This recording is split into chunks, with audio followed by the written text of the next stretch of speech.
بسم اللہ الرحمن الرحیم۔ یہ درس قدوسی ہے۔ آج اس کا موضوع ہے مجاہد ملت حق کی علامت تھے۔ حضرات، تبلیغ و اشاعت دین کی راہیں کتنی کٹھن ہیں وہ کسی سے پوشیدہ نہیں۔ سیدنا حضور مجاہد ملت قدس سرہ اسی راہ پر خطر کے بے باک راہی تھے۔ حق کو حق کہنا اور باطل کو باطل کہنا ان کا خاصہ اور ان کی زندگی کا عظیم مشغلہ تھا۔ وہ اس راہ کی ساری کلفتوں کو بخوشی جھیلنے کے عادی تھے۔ ان کو اپنی عزت پیاری نہیں تھی بلکہ دین و شریعت کی عزت پیاری تھی۔ آپ کا یہ فرمان زبان زد خاص و عام ہے کہ یہ نہ دیکھو اپنی عزت ہو بلکہ یہ دیکھو دین کی عزت ہو۔ اگر دین کی عزت ہوگی تو تمہاری خود بخود عزت ہو جائے گی۔ حضرت کے یہ جملے آب زر سے لکھنے کے لائق ہیں کہ ان کے ہر لفظ سے ہدایت و سعادت کا نور چمکتا ہے۔ کہاں ہیں حب جاہ کے مت والے اور حرام و حلال کی تمیز کیے بغیر دولت اکٹھا کرنے والے؟ وہ اس ابدال زمانہ کے فرمان ہدایت نشان سے سبق حاصل کریں۔ اگر سچے حبیبی ہیں تو اسی کے مطابق زندگی گزاریں، فلاح پالیں گے اور عزت و آبرو کے بلند و بالا مینارے تک پہنچ جائیں گے انشاءاللہ۔ ورنہ جان لیں کہ موت برحق ہے، نہ قبر میں عہدہ جائے گا اور نہ دولت، کہ یہ سب فانی ہیں، محض فانی، فنا ہو جائیں گے۔ ان پر اترانا بے سود اور احمقانہ ہے۔ حضرات، حضور مجاہد ملت نیک، صالح اور خدا رسیدہ تھے۔ وہ متوکلین میں تھے۔ انہیں اپنے رب پر کامل بھروسہ تھا۔ وہ فرماتے تھے، ہمیں حکم ربی کی تعمیل کرنی ہے، حفاظت کرنے والا ہمارا مولا ہے۔ بروایت سیدی مفتی اعظم اڑیسہ۔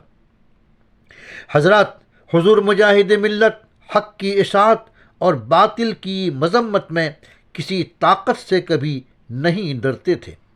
انجام کی پرواہ کیے بغیر احقاق حق کے لیے میدان عمل میں کود پڑنا ان کا شیوا تھا، اور وہ یہ کہتے تھے کہ خوشا نصیب کہ اسی راہ پرنور میں چلتے ہوئے موت آ جائے۔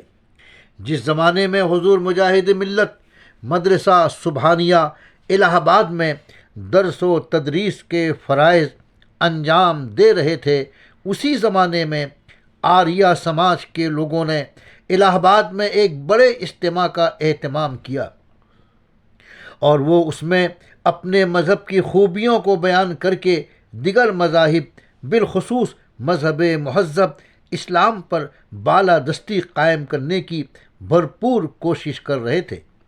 یہ جان کر حضور مجاہد ملت کو بڑا قلق ہوا، اور انہوں نے دل میں یہ ٹھان لیا کہ میں وہاں ضرور جاؤں گا اور انہیں کسی نہ کسی طرح پسپا کر کے دم لوں گا۔ چنانچہ جب حضرت نے جانے کا ارادہ پکا کر لیا تو وہاں ایک پہلوان صاحب رہتے تھے۔ انہوں نے فرمایا کہ یہ اجتماع خالص ہندو علاقے میں ہے، اگر وہاں کسی مسلمان کو مار کر دفن بھی کر دیں گے تو باہر خبر نہ ہوگی، لہذا وہاں نہ جائیں۔ پھر اس نے زور دیتے ہوئے حضرت کو براہ راست مخاطب کرتے ہوئے کہا، مولوی صاحب، وہاں جاؤ گے تو مشرکین تمہیں چٹنی بنا دیں گے اور کسی کو پتہ بھی نہیں چلے گا۔ یہ سن کر حضور مجاہد ملت نے پرجلال انداز میں فرمایا، پھر تو میں ضرور جاؤں گا، میری ایسی قسمت کہاں کہ خدا کی راہ میں مجھے کوئی چٹنی بنائے۔ چنانچہ حضرت وہاں تشریف لے گئے اور ان کے بڑے پنڈت سے روح اور مادہ کے قدیم و حادث ہونے پر شاندار علمی گفتگو کر کے اس کو پچھاڑ دیا۔ اور اس کے فاسد عقیدے کو خس و خاشاک کی طرح بہا دیا۔ بڑا پنڈت بڑا نادم ہوا اور دنیائے سنیت کا عظیم مجاہد کامیاب و کامران واپس ہوا۔ فالحمد للہ رب العالمین۔ ماہ نامہ اشرفیہ کا مجاہد ملت نمبر۔ حضرات، ایسا جواں مرد جو دین کے ارتقاء اور باطل کی ہزیمت کے لیے پوری جرأت کے ساتھ ہمیشہ نبرد آزما ہو، وہ صرف مجاہد ملت کی ذات تھی۔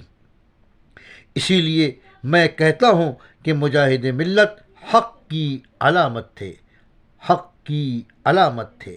وما علینا الا البلاغ۔ سید آل رسول حبیبی ہاشمی۔